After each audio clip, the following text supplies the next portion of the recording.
Good morning, everyone. Welcome to our Lunch and Learn webinar with ourselves Claritas and our partners Checkpoint. Today's session will last around an hour. If you have any questions, please pop them into the Q&A box at the bottom of the screen. We'll do our best to get those all answered for you. Also, the webinar is being recorded and we will send everybody a copy of the recording after. In this webinar, it's presented by Chris Whitley from Checkpoint, and we're going to be taking a look at the constant barrage of email attacks that affect UK companies each year and some real life test cases. Unlike many scams which impact only the employees or the company files themselves, email scams can hit businesses where it hurts the most, their reputation. As the main point of entry for today's cyber attacks, email attacks are increasing in frequency and also in sophistication. Today's email cyber attacks are subtle and believable. These attacks prey on the natural trust that email recipients have in certain known contacts, such as co-workers, vendors, clients, and customers. In order to protect email from spam, malware, phishing, and targeted attacks, we discuss and evaluate insights and learnings which help defend against email-borne impersonation attempts, malicious URLs and attachments, as well as internal threats. In this session, we're going to discuss how organizations are affected by phishing attacks and what we can do to prevent them, malicious threat types of attacks, compromised accounts, clickbait, new domains, etc., the difference between malicious and suspicious emails and how you can handle these, what can be learned from 2022's headline data breaches, the benefits of training your staff to identify phishing emails, ransomware, and other attacks. With many businesses now moving to the cloud, why email security needs to adapt for this environment, greater sophistication in phishing attacks for mobile devices and what to look out for, the future email security analytics, system metrics, trust modeling, detection and threat analysis, and also the value in remote compliance penetration testing. My name is Zoe Duffy and I lead the sales team here at Claritas. Our team provide truly transparent and independent IT services and solutions. I'm joined today by Chris Whitley from Checkpoint. Chris has over 10 years experience and is responsible for the design and implementation of secure email solutions and services for Checkpoint.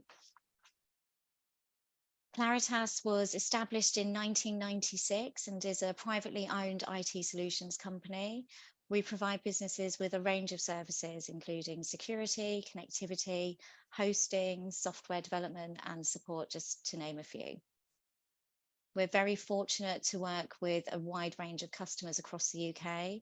These companies are across many sectors, enabling us to share expertise with the businesses that we work with. And it's at this point I will now hand over to Chris. Thank you. Yeah, thank you. Thank you for the introduction from there. So yeah, thank you. Thanks for being here to Claritas today to talk about phishing and why Checkpoint have, why we believe that we have reinvented email security to where it is today, and talk about some challenges. It's very open. Please ask some questions. Please raise your hand if you want to ask a question. Please stop if you want to talk about a little bit more about what's happening in the world with phishing. Very happy to speak about that or at the end. But for Checkpoint, people who don't know Checkpoint, well, people probably do know Checkpoint. It's the firewall company. That's what everyone knows Checkpoint for. Celebrating our 30th year anniversary this year, and yeah, we invented the firewall. Gil, our founder, invented today's modern day firewall, created a whole entire market from there. But today we're really seeing a lot of success. 7,000 employees worldwide, and we are a global leader in this area. But we here to talk today about some of the phishing side and email security as well, because it's not just firewalls, what everyone seems to know us for. I'm going to say next slide a lot to Zoe, because Zoe's in control. My name is Chris Whitley, not to be confused with Chris Whitty, but I definitely feel like I'm going to be acting like that today. So next slide, please, Zoe. So going back to that, we are not just a firewall company, which is what we're really, really well known for. But that central database that is our firewalls feed into actually feed into multiple other products within our portfolio. So it's not just the firewalls. We have a whole range. We have 9 or 10 different Gartner quadrants that we're in the far right of as well. As if we look here, we're just a leader in a lot of these different product sets as well. So we have got cloud data, DLP, AV as well. We have a great, fantastic mobile solution, an endpoint platform. If only people knew about it instead of just firewalls. But customers do seem to really love Checkpoint. Next, please, Zoe. Thanks. So yeah, let's talk about some of the cybersecurity today. Talk about some of the some things that have been in the news as well. So I'm not going to say next slide every time. I'll pause, see if you can guess on some of it. So look, we hear about all of these attacks on a daily, or feels like a daily basis at the moment. It's definitely weekly in the last few weeks. There's some fantastic, some great big names, some really great companies here. These are the ones we hear about. So I really hope that things like Uber, obviously we know the full details. Rockstar Games, I hope that doesn't affect them too much because we need to see GTA 6. And then we've got things going back in not too long ago, the Colonial Pipeline that made it all over the news. So these are a lot of businesses you hear about. I mean, this week we've been hearing about WH Smith's and their attack. I haven't looked at the full details. I don't think they've published the full details yet, but we've seen, we wait for the dust to settle and take a look. We've seen the Royal Mail. So we've seen Royal Mail, and they've started to publish the conversations with the negotiations with that as well. It'd be really interesting to see how that attack took place and how it was delivered, the ransomware was delivered. But I suspect it was probably phishing attacks from there. But these are all high profile. If it can happen to them, it can happen to you. It can happen to much of our I see a lot of SMB customers as well who are 50 users, who are 5 users, who are 100 users. This happens. It just doesn't make the press this in the same way these do. And then we have the unknowns as well. So we've heard about these, we know about these, but what happened last week with 50 other companies in the UK? And here's a great example of that. So one of my colleagues in Spain found this.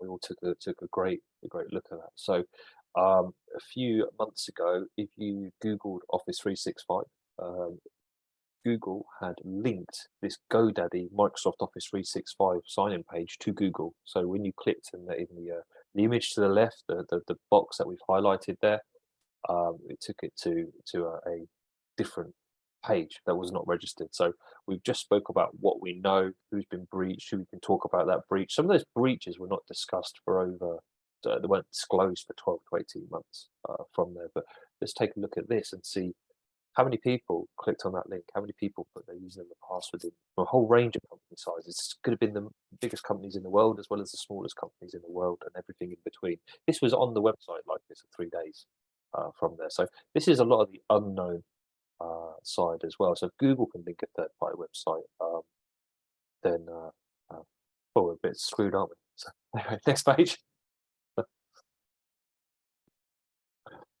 There's been a lot of talk about some of these events, and we're gearing up what seems, I mentioned earlier, what seems like a weekly basis, moving from the likes of WH Smith and the Post Office and all of these smaller companies that we don't hear about in the press as well. But we are looking at 91% of CISOs, CIOs and CEOs believe that we are still gearing up for a really catastrophic cyber event.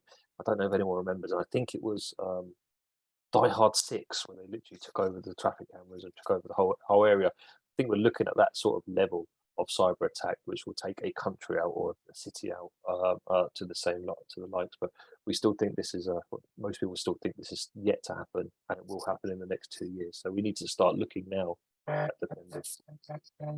Next slide, please.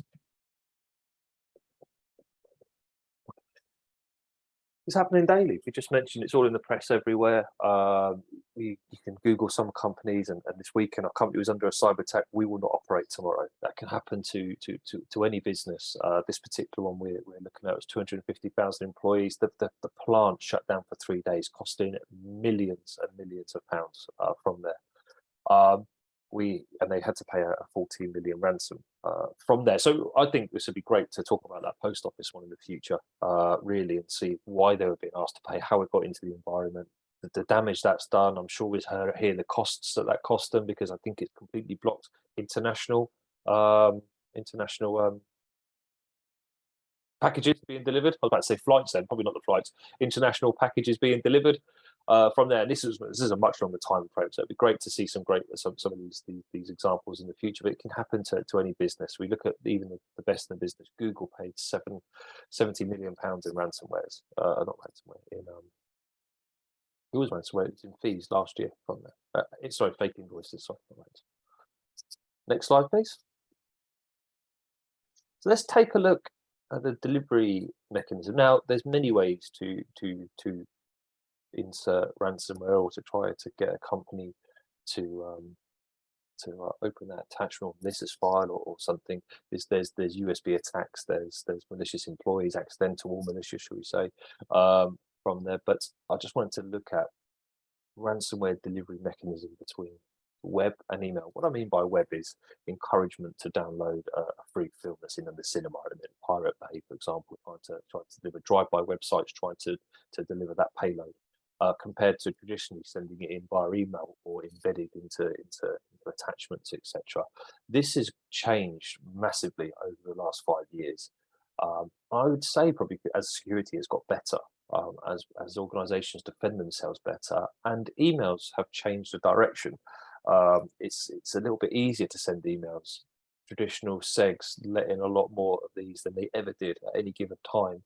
So it's much easier to deliver your ransom via email, ransomware via email these days. We can see the stats here. 86% in 2022 was delivered via email from our test environment, from our data set we took. Next one, please. Thank you. So we see the stats from here. This is based on 2022 data from here. So we've seen a 38% increase in cyber attacks last year. The average is 1,150 attacks per organisation, taken from a whole range of our customer data. And really interesting, last year is for the first time in a long time that we've seen that percentage change. It's always been around the 90 and 91%, and we've been talking about 90 and 91% the last 5-6 years. In many organisations say that it's gone to 93% of attacks. It's actually growing. Email threats is more and more. Email is the way to attack. It's the way to begin an attack, shall we say. It doesn't always have to be the final attack. If we look at Sony from a couple of years ago now, that went on for over a year, and they did phishing after phishing after phishing until they got 20 admin usernames and credentials. They waited literally to that 20th one, and then went for it. And when they had the elevated rights, they could maneuver and operate within inside the business and do the damage that they needed to do or wanted to do from there. So let's talk about the evolution and how Checkpoint can also support and help you from here. So go to the next one, please, Zoe. So in the beginning, right at the beginning, there was on-premise. What we mean is an email came in, it came into what is known as a secure email gateway. So that was your likes of Barracuda, Mimecast, Proofpoints, basically a firewall for your email from there. They sat in front of the email server, and this was all much better way of doing it because everything was on site, which everyone knows we've all moved away from them type of environments now. This is based on MX record changes, so somebody sends it from one country, it knows where you are, knows how to route that to your server. They had some glaringly obvious weaknesses. They were very rule based, very high administration. There was you had allow lists and deny lists of what could come in, what could come out. It required constant patches, updates, the latest. I say the latest. It was always constantly being updated with new threats that were in the world. It could take up to 280 days for you to get that patch rolled out. They needed to see enough of it before that was on the next patch. They are, and still today, very bad at impersonation attacks. It's very, very simple for me as Chris Whitley at checkpoint.com to send an email with a fake invoice. I could send that to you today. I could probably send it from my personal email address as well. I could, if I wanted to even be a little bit more tricky, I could probably send it from checkpoint.com or something as well. All of these emails will probably arrive in your mailbox. There's no malicious link. It's just a fake PDF, for example. From there, where they really struggle is trying to identify who is the real Chris Whitley out of all of those. And same goes with Amazon.com, Amazon.ie, Amazon ZA, whatever we want to use, or Amazon is quite a common one that I've seen, or just if it's a Google, it would simply say Amazon from that in the Outlook or whichever mail you use from there. And then there was cloud. People have moved to cloud in the last few years, and let's talk about how quick that's happened. In 2018, Gartner said that we're actually 8 years ahead of where we're supposed to be with cloud adoption of Office 365. In 2018, Gartner predicted would be about here, and businesses adopting it's up here, and it mostly accelerated by COVID as everyone works remotely. It just increased the adoption of Office 365 and G Suite, both of them simultaneously. From there, the problem we had, the challenge we had there is we still had existing SEG environments, and maybe we have hybrid environments too during that transition period. But we are trying to protect, or customers have been trying to protect, secure their Office and cloud environments with traditional SEGs. So your Barracudas, your Mimecast, your Proofpoint, these are on the edge of the network. Maybe they're even local to you in your site, and your Office 365 is in the cloud. So they are just peering into the cloud. They have a window into the cloud. They can't reach into the cloud though and remove an email, for example. It's very difficult for them to do. And Forrester even came out in 2021 and said these SEGs, they are becoming dinosaurs as customers turn to native security capabilities. This big X I've got here next to the AOP or ATP Defender E3, E5, we're probably using a bit of older terminology there. But if you're SEG, you are kind of saying, this is my decision maker, and Microsoft is not, so don't make any decisions. If it's come past these, it's safe. So you're asking them to not do that. Arguably, ATP and Defender E3, E5 licenses is actually more tunable now. It's got a higher efficiency rating at detecting phishing emails than traditional SEG. So you really want your Microsoft and your G Suite making that decision if something is a phishing email or not. They are so widely deployed, Microsoft, that it's got one of the largest data lakes to make that decision in the world. And they are very good at known phishing attacks. But just remember, known phishing attacks are late, because unknown phishing attacks, they're not very good at, shall we say, from them. But if we look at still SEGs here, it's still legendary signatures, it's still rule-based, remediation. If an email comes into the organization, generally you have to write that email. If anyone's seen this email, don't click. Send that out to everybody in the organization, because there's no way of that SEG going in and going, this email and variations of this email exist in all of these different mailboxes and shared mailboxes. They also exist in Microsoft Teams or SharePoint. It's been downloaded to SharePoint. You can't do that. There's no visibility with a traditional SEG on the edge of the network. Because they are deployed in front of that cloud. They can't see the east to west traffic as well. It's just an allow list. It's rule based. Did I let it in? Yes. Where is it now? And you have to do a lot of testing on there. So SEGs have tried to keep up. I'm not saying it's always that some can reach in a little bit. SEGs have generally added multiple panes of glass. So you've got 1, 2, 3 extra products now to really stretch to reach into the cloud to do more and more work. The next one, please.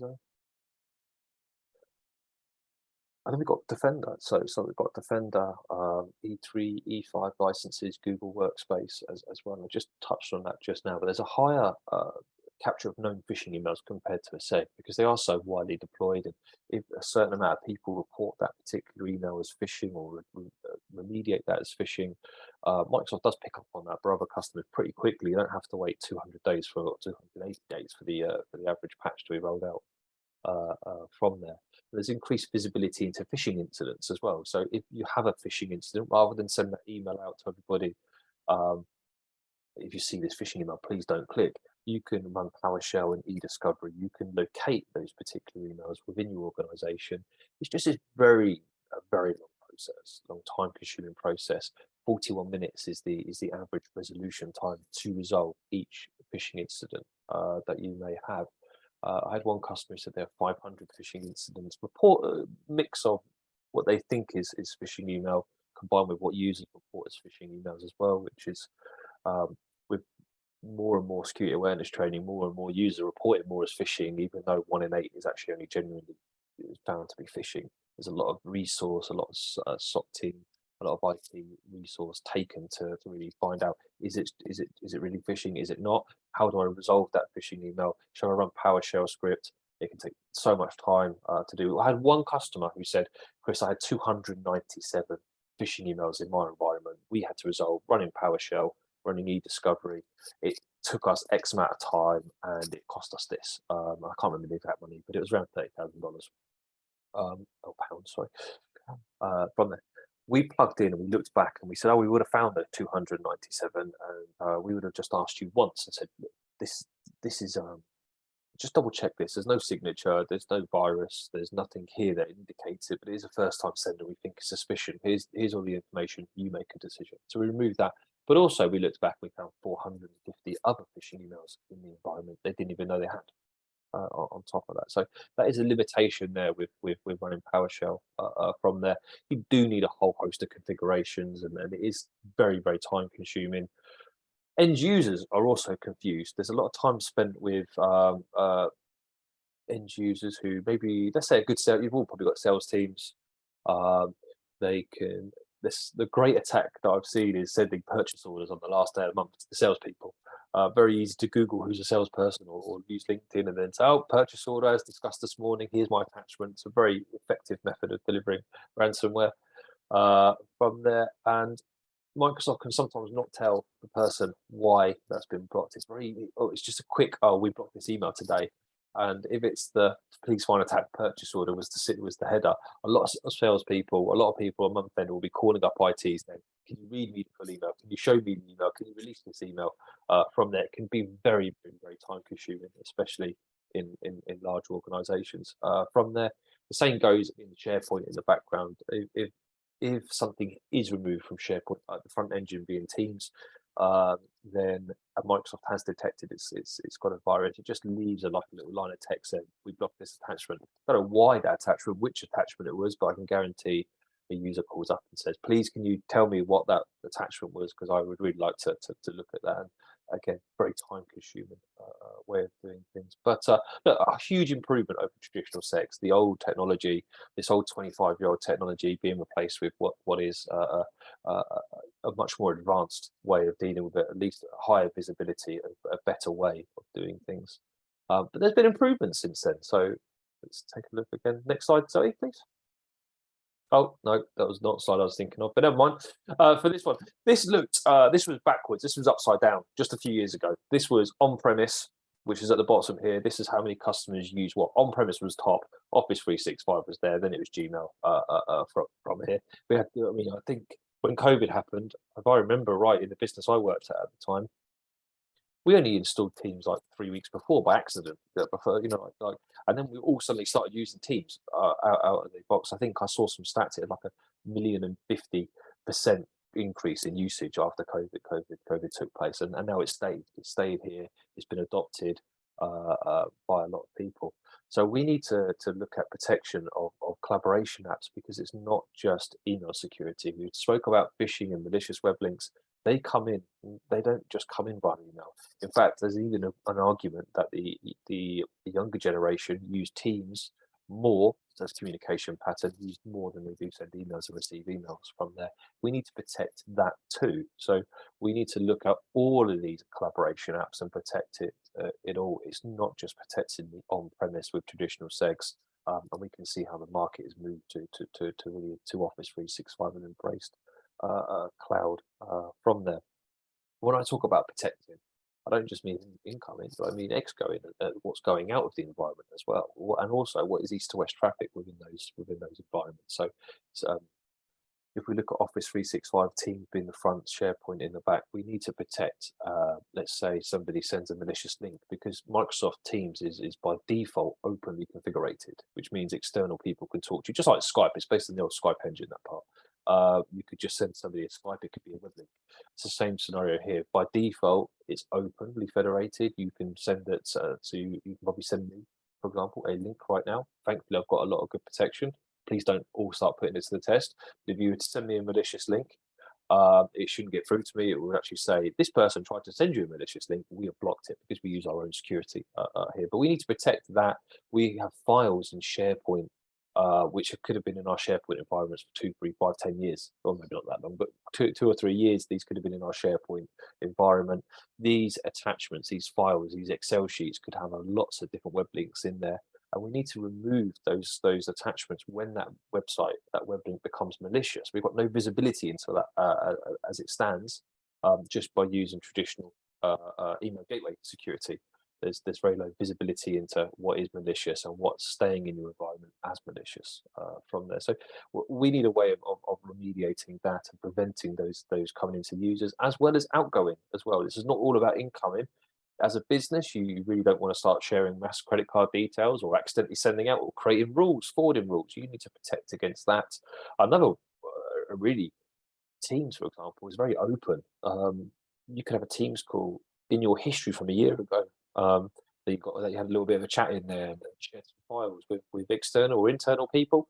It's very easy to add somebody to that group a year later, and they've got access to those files that you shared during that Teams group, should you have that access to there as well. So we need to protect what's not just incoming, but we need to protect outgoing as well. Stop people sending out credit card details, stop people sending out potential viruses, blocking the incoming element as well, and remediating risk to your business. Next slide, please. So I just mentioned just now about how great ATP is over the SEG technology. But what's happened is this market in the last few years has seen this whole new market segment come out called API Detect and Remediate solutions that have come out. It's been embraced by a lot of very large companies like Gartner. They've even come out and said by 2025, 20% of anti-phishing solutions will be delivered via API integration, up from 5% today. So it's still very early doors. It's very early adopters at the moment. But let's look at detect and remediate. So step 1 here, a malicious email is sent. It goes through to Microsoft. Microsoft, again, very good at known phishing attacks, very bad at unknown phishing attacks. And most phishing attacks are created the same day they're sent. Very easy to also test yourself against Microsoft. I can go onto the Microsoft website and I can sign up for a free 30-day E5 license trial. I can buy a domain from GoDaddy for about 99p. But I can easily set myself up, test myself, and see what gets through. Yes, I should tighten it up a little bit, check the efficiency, tune it up to what a business would do, send an email and see what would get through. I'd go to mxtoolbox.com and then I would see look up where the mail is being directed. If it says Microsoft, I know you're using E3 to defend yourself. So very easy to test as a potential, very easy to test what emails should get through and would get through using as just a quick environment that you can kind of do yourself really. From that, please don't all try doing that because you will get probably caught. But very easy to test against. So an email comes in past E3, E5. Step 2, it gets delivered to the user. So that email comes in, and then some virus engine says, "Oh, that's a phishing email. That link is malicious, etc." And it says remove that from their user's mailbox. All of the users it's got, or the collaboration apps, it can do that as well in some instances. Some companies can do that. There's 3 companies in the world who can do that. So it can also pulls it from the mailbox. Now the console says we just resolved and remediated that in microseconds. It says it came into the environment, we detected that in 0.01 seconds, and we sent a message to it to remediate that email. Avnan, which was previously Checkpoint email security, when we were Avnan, we also did the same. We did our API detect and remediate back then. We would suffer from the same problem that today's vendors happen, which is we have all had a laptop and a mobile phone open at the same time. I'm sure you can all remember, probably even the last week, when a normal email came in on one device and it pinged your laptop or your mobile phone 1, 2, 3, 4, or 5 minutes before it pinged the other device. You've all seen that delay. The same goes when you say, oh, I need to remediate that email. So you need to send a message to that device to say quarantine, I'll take it, remove it, whatever you're doing, whatever action, that message still needs to get through to both of those devices. It can also take 1, 2, 3, 4, 5 minutes delay before it gets to one device to the other device as well. So although the console may show resolved microseconds, in real world it's 1, 2, 3, 4, 5 minutes for a known phishing email. So a virus engineer said that's a phishing email, or a couple of people have reported it, and that's why the console or the AI thinks that's a phishing email. An unknown phishing email takes so much longer to do. You've also got the challenge of too many API calls per day. Microsoft openly say that we will block, or not block, so we restrict you as an organization making too many API calls per day, if we're under heavy bandwidth, or you're making too many calls. So in that scenario, you can have 2-hour delay between the API calls being checking delay. It can either delay the email being coming into the organization, or it can actually delay the resolution of that phishing email if a third-party product is just relying on that API connection from there. So the great way of doing things. Detect and remediate is fantastic. This saves a lot of time over ATP, like eDiscovery and PowerShell.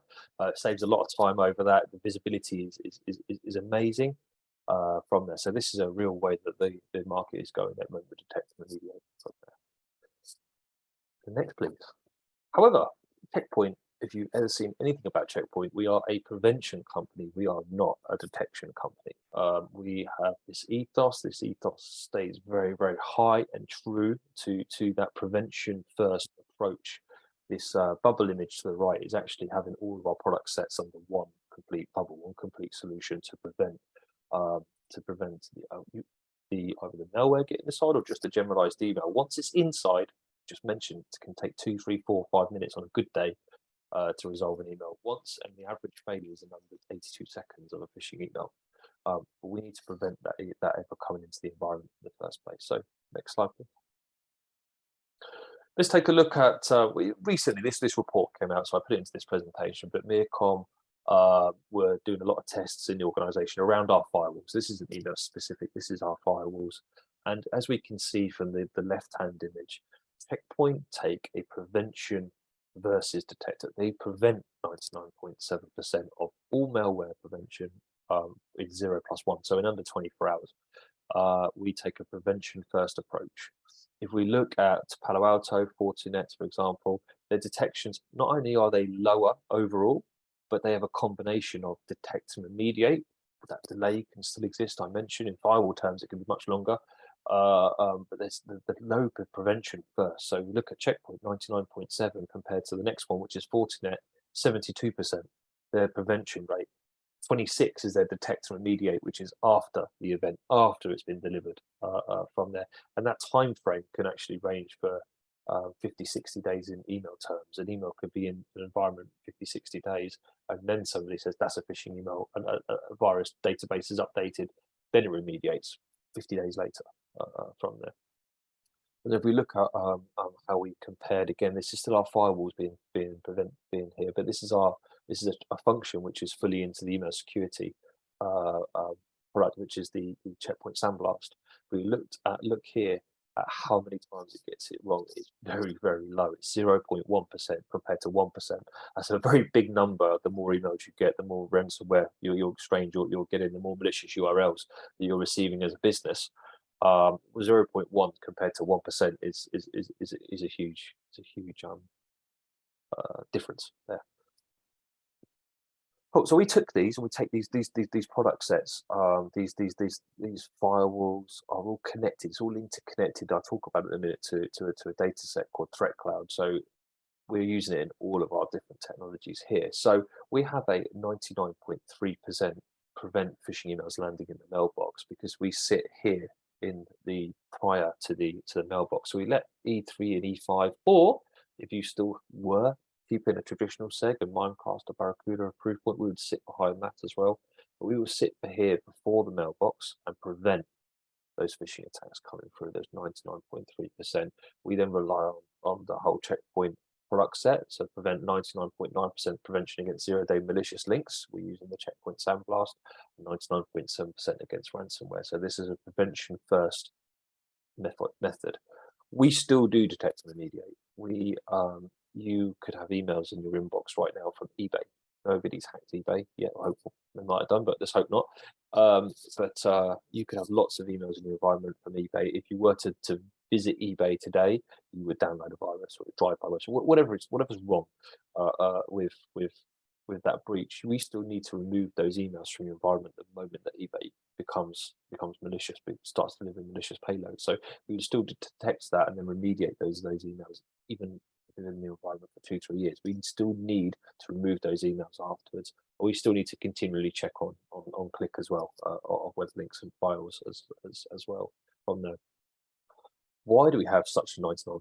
I just mentioned some of our technology with integrated technology from the firewall element, but also one of the first things we do in environments, we actually scan back 13 months within the environment, within your environment, to learn communication patterns. So we want to see, myself and Zoe, for example, 2 different companies, that we have a communication pattern.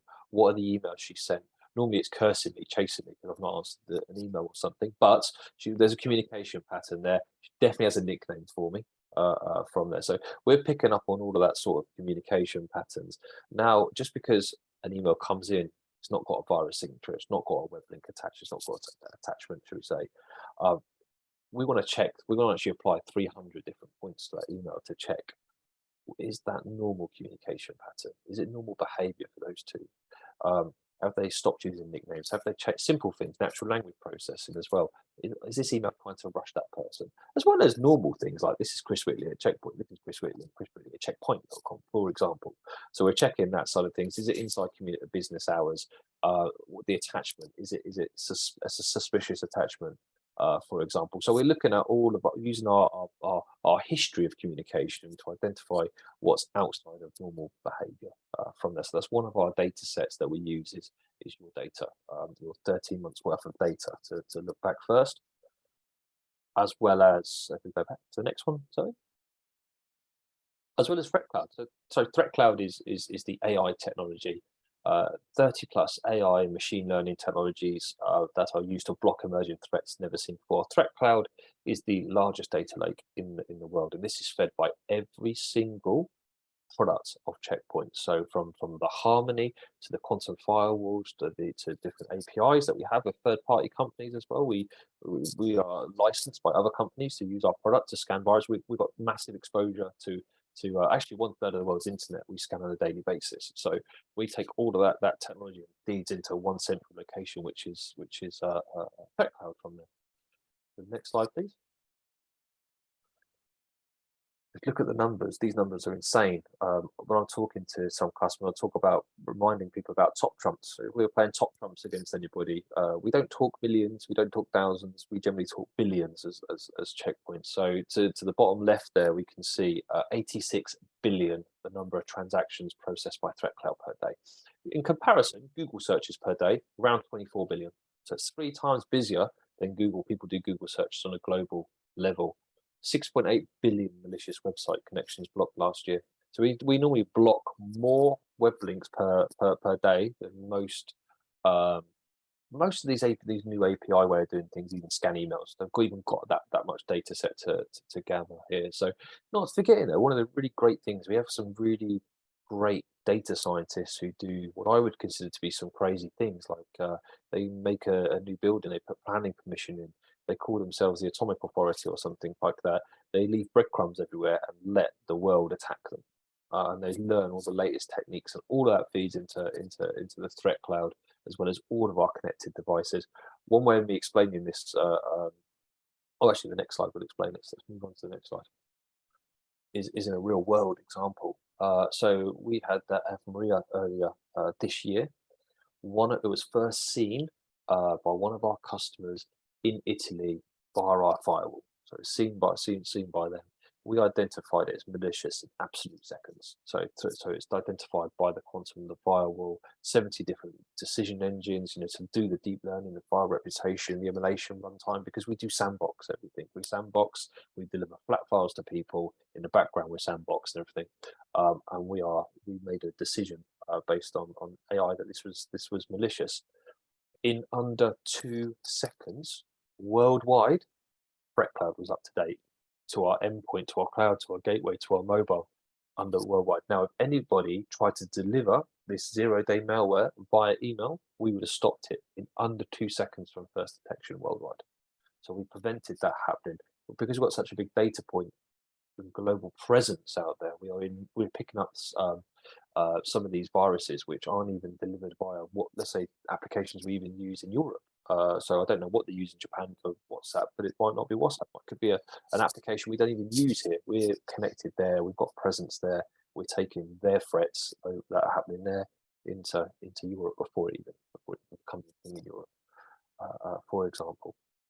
So that's a great way of describing that. So we take that intelligence as well. So we've got your data, what's happened the last 13 months, combined with what's happening in the world, what we're seeing from all of our data points, basically, combined with our data scientists as well. We're taking all that data to identify if something is a phishing email or not. We're actually applying 300 points per email that comes into your organization. Next slide, please.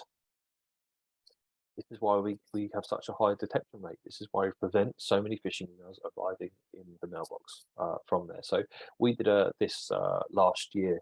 Actually, 2021 we did this. We did a different report last year, but in 2021 we did this. Now we looked at a subsection of our customers.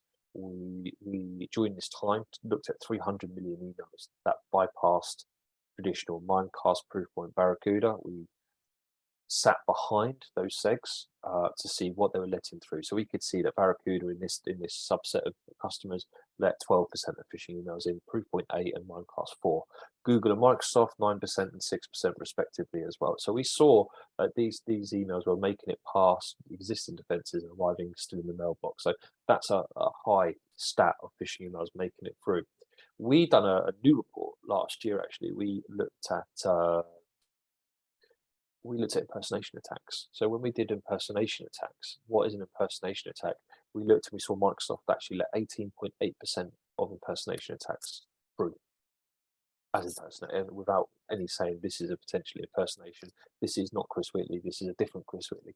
It let 18.8% through. So that stat gets higher the more the more focused, the more targeted, the better the phishing email, the higher this stat becomes. This is a branch. This is picking up the silly emails as well, the basic emails. So still very high. We still let some in, and I'm sure some of these numbers will, because we let them in and went, that we've let it in, but we removed it 2 seconds later, or we've let it in. And then a week later, that website became malicious. Then we remediated it. So we still do that part, which is why we still have a stat on here as well, because at that moment in time, it was completely safe when it came in. I'm sure some of the other vendors can say the same in their stats. The point is how much difference it is. Next slide, please. So what we can do for you today is we have this amazing 8-page report that we can provide you. We can provide you a 14-day free trial, or Claritas can help you with this. We're a 3-minute install. We plug in this API connector, 7 clicks in total. I say 3 minutes because I'm giving our engineer the benefit of the doubt, but we are quite quick. We will plug in, we will start going into a learning mode to scan back that 13 months. We will identify communication patterns, create a cyber graph in the background. It takes about an hour. We will start preventing phishing emails or showing you what phishing emails. We don't prevent. We are in a silent mode. So we're letting you, or your SEG or your E3-5 license, we're letting them make the decision. And then we're showing you what's still coming to your environment. It's very powerful. It can be quite good to look and see that visibility into what is coming in, what's really happening in your organization.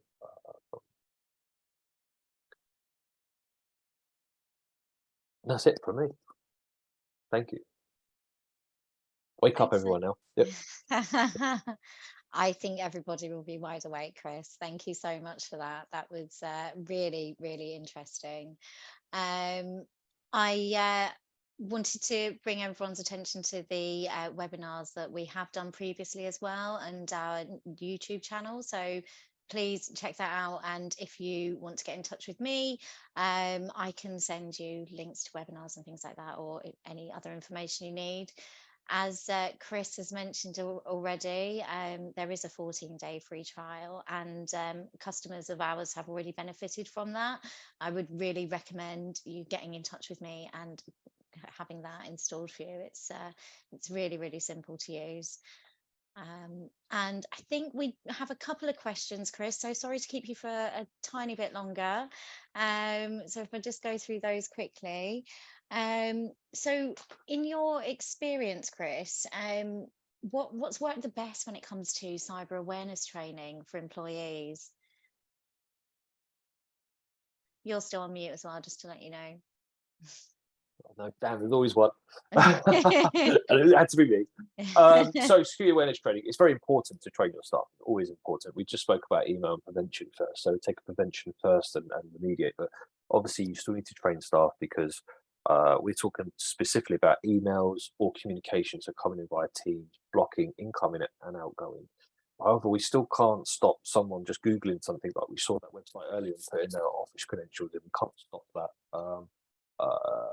Solutions do, but an email security solution doesn't stop that, shall we say. So it's very important to train staff just about good, even hygiene, keeping data hygiene, not publishing they're going on holiday this week on Facebook and they're with their address in the background or something, like a number they live at and everything. So it's great things to do. What I do see and what I've seen for security awareness training is some companies pre-select the templates for you. As a business, they select it because they know it's got the highest hit rate. That's not quite as accurate as a real world attack.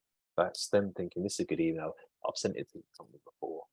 I think I'll get 20% of people and then automatically enroll them in some training, for example. So a much better way of doing it is actually taking real phishing attacks that come into your environment, de-weaponizing them. Please don't send the ransomware out or the web link.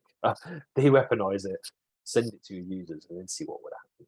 That is a much more effective way because you're then, and you can report that back and say, this email came into these users. We actually looked at it, what damage it would have done. Would it have got our users? And then you can still automate training or allocate training to them based on that, or however you like to do that. But I do find that the templates is the important part first. So the right templates will make sure you get a better picture of what would really happen under attack, and the right training applied from there. Okay. And when it comes to filtering spam, what are the best practices that businesses should be following? Stop leaving your email address everywhere. Yeah, so you will always notice that you've got particular users who get a lot more spam and a lot more phishing attacks than other users as well, and it could be because they're using their work machine to actually leave their data in places. Now we spoke about some high-end names just now. They disclosed it. They'll write you an email and disclose that they've had a breach, for example, maybe 2 years later. But there's a lot of imagine you do a little bit of shopping these days and it's like bit.ly.com or bit.ly and you buy a pair of trainers and you have to sign up from scratch or create a password and something, and everyone chooses like password one app because you're never going to use it again. But that email address has been captured from there. And I know that happens because I've used my own personal email address. I use different ones and different passwords for these rubbish little sites. And then I start getting emails into my own personal email saying, we know your password is this. And you've been visiting some dodgy websites. We're going to publish your history. I'm like, no, I know exactly where I put that password. That was that tiny little vendor that I bought a website. So there is that element of that. So do still protect your data. Still try to protect your data. Don't leave it everywhere. From there, there is that from your user's perspective, as well as just having some good hygiene, good business practices. You don't need to advertise it everywhere. From there, but spam exists, and spam exists in the millions of per day. Probably come towards your environment, but you don't realise that Microsoft blocked 99% of that already, and you still think, I've had a bad day for spam today, and that was literally only 1% that was sent to you. So yeah. And then great. remove yourself as well. Every email now has a rule where you under GDPR you are allowed to be removed from that website. So do that. Double check that's not a phishing link though. It's a very common practice now where people send emails to you, a phishing email, and the link in it is actually the unsubscribe button. So just Ah, double check that that is not a phishing email as well. But you are legally allowed to be taken off their register, so you can reply to the email and ask them to be taken off their register too. excellent. And beyond implementing proper protocols, what else should we look to include in email security strategies just to help maintain the email security? Sorry, just say that again. You just cut out So ever so slightly. Sorry. no, that's all right. Yeah. So beyond implementing proper protocols, what else should you look to include in your email security strategies just to help maintain that email security? Yeah, I mean, you mentioned it right at the beginning with training as well. So training, good Yeah, practices, put good practices into your organization. I'll tell you the one thing is don't punish people for doing things wrong. That I've seen from lots and lots of security awareness training parts I've done in the past is don't punish people. Make it a culture where people can make mistakes. From that, I've clicked on this link. They can approach your team to say, I've done this. Can you help me? Rather than no, I didn't click. And then you say, but there's 16 new toolbars in your browser. Make it so that it's kind of okay, but give everyone a clear path. I can't tell you the amount of times that when I first worked with an organisation that a user did not know the path.